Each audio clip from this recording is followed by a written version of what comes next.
नया फिर दिन हुआ,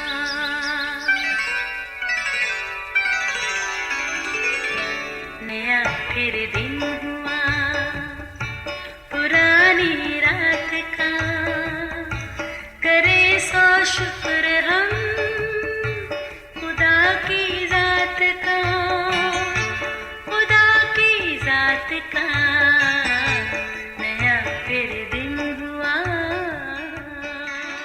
आज की आयत। यीशु ने फौरन हाथ बढ़ाकर उसे पकड़ लिया और उससे कहा, ऐ कम इत्काद, तूने क्यों शक किया। मत्ती 14 बाब 31वीं आयत। अजीज़ों, दुआ यानी खुदा से बात करना एक ऐसी ताकत है जो काम की तहरीक को पैदा करती है। अपनी ज़मीनी ज़िंदगी में यीशु ने कई बार शागिर्दों के सामने इसका अमली नमूना पेश किया, क्योंकि वो एक बड़े और मुश्किल मिशन पर हमारी दुनिया में आए जो उन्हें मुकर्रर वक्त पर पूरा करना था।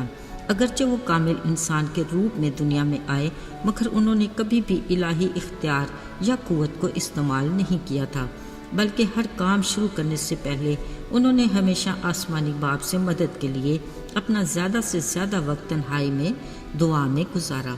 याद रहे, अपनी ज़मीनी खिदमत शुरू करने से पहले जब यूहन्ना से उन्होंने बपतिस्मा लिया तो कलाम में लिखा है कि रूह कुदस यीशु को बियाबान में ले गया, जहाँ 40 दिन रात भूखे प्यासे रहकर अपना सारा वक्त दुआ में गुजारा। दुआ ही की ताकत से उन्होंने अबलीस की आजमाइशों पर फतह पाई, फिर पूरी कुव्वत के साथ मैदान में निकले और दिन रात अपने काम में मसरूफ़ रहे। जब शागिर्दों को चुना तो दुआ की, मोज़ात दिखाए तो दुआ की, और फिर अपने साथ जुड़ी लोगों की बड़ी भीड़ को तालीम देते और खाना खिलाते वक्त भी दुआ की। अजीज़ों, आज भी हस्बे मामूल लोगों को अपनी तरफ आते देखकर उन्होंने शागिर्दों को कश्ती में सवार होकर अपने से पहले पार जाने को कहा। असल में तन्हा वो अपना कुछ वक्त दुआ में गुजारना चाहते थे। वो अक्सर लोगों को तालीम देने का दर्स ऐन वक्त पर उनकी ज़रूरत के मुताबिक देते और एक माहिर उस्ताद की तरह वो उन्हें मुतमईन करके ही घर को भेजते। फिर जैसे ही उन्होंने लोगों को रुखसत किया, खुद तन्हा दुआ के लिए पहाड़ पर चढ़ गए। अब तक काफ़ी शाम हो चुकी थी। वो अकेले खड़े आसपास का जायज़ा लेने लगे। लोग भी जा चुके थे। उन्होंने देखा शागिर्दों की कश्ती बीच झील डगमगा रही है। यकीनन हवा मुखालिफ थी। अब उन्हें तो हर हाल में अपने शागिर्दों के पास पहुंचना ही था। ये रात का चौथा पहर था, लिहाजा उन्होंने कश्ती तक पहुंचने के लिए झील पर ही चलना शुरू कर दिया। जब वो कश्ती के करीब पहुंचे तो अचानक शागिर्दों की नज़र पड़ गई। वो किसी को पानी के ऊपर खुश्क ज़मीन की तरह चलते देखकर खौफसदा हो गए और भूत भूत कहकर चिल्लाने लगे। यीशु ने फ़ौरन उन्हें तसल्ली दी और कहा, खातिर जमा रखो, मैं हूँ, डरो मत। उसी वक्त जो शीला पतरस, जो हर वक्त कुछ नया और मुनफरद करने की कोशिश में रहता, फ़ौरन बोल उठा, ऐ खुदावन, अगर तू है तो मुझे हुक्म दे कि पानी पर चलकर तेरे पास आऊँ। यीशु ने कहा, आ। मज़े की बात, पतरस कश्ती से उतरकर यीशु के पास जाने के लिए पानी पर चलने लगा। फिर जैसे ही निगाह यीशु से हटकर पानी पर पड़ी, हवा से डोलती लहरों को देखकर डर गया और फिर डर गालिब आया तो डूबने लगा और चला उठा, आए खुदावंद, मुझे बचा। उसने अपने हाथ यीशु की तरफ बढ़ाए। यीशु ने फ़ौरन हाथ पकड़ा और कहा, आए कम इत्काद, तूने क्यों शक किया। फिर जैसे ही यीशु का हमरा पतरस का कश्ती पर चढ़ना था कि हवा थम गई।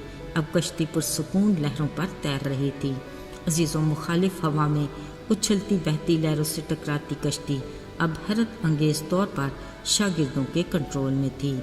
फिर जैसे ही वजह समझ में आई, फ़ौरन ही सब यीशु के कदमों पर गिरकर सिदा करके कहने लगे, यकीनन तू खुदा का बेटा है। सोचने की बात तो ये है कि इतने बड़े बड़े मोज़ात और चंद रोटियों और मछलियों से हज़ारों को सैर करते हुए देखने के बाद भी हर वक्त साथ रहने वाले शागिर्द अभी भी कम इत्कादी की कैफियत का शिकार थे।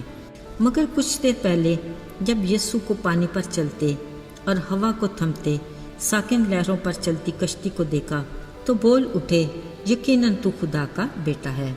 अजीज़ों, आज हमारी भी यही कैफियत है।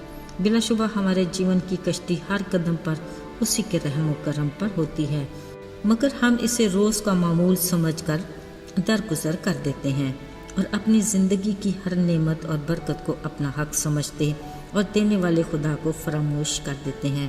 مگر جیسے ہی کوئی مشکل یا مصیبت ہمیں آ دبوچے، ہم گھبرا کر تب ہی خدا کو پکارتے ہیں کہ آئے خدا، تو نے تو کہا تھا کہ میں ہر پل تیرے ساتھ ہوں، مگر اب میری زندگی اتنی مشکلوں میں کیوں ہے؟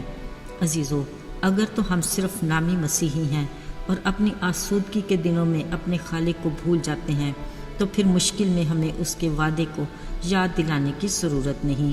ہمارے جیون کی کشتی شک کی اچھلتی کودتی لہروں میں یوں ہی خود کو لے کھاتی رہے گی، پر اگر ہم اپنے خداوند کی رفاقت میں جڑے ہوئے اور ایمان میں مضبوط ہیں تو پھر ہماری نگاہ ہر پل اپنے خداوند پر لگی رہے گی۔